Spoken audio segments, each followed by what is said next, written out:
So it's really, really important to get up in the morning and to feel that you're really connected to what you want to do in life. So it also means that I feel good about it.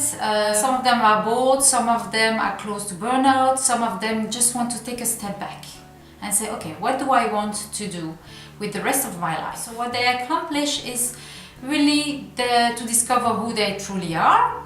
Maybe also discover things that they never thought of they would be good at or they would be aiming at.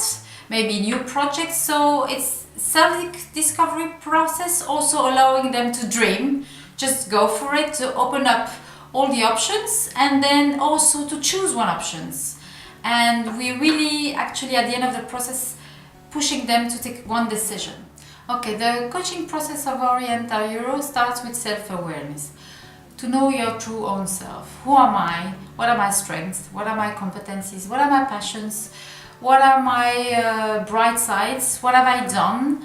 And what actually am I aiming at? Because there is an initial situation, there is also the desired situation. But what am I looking for?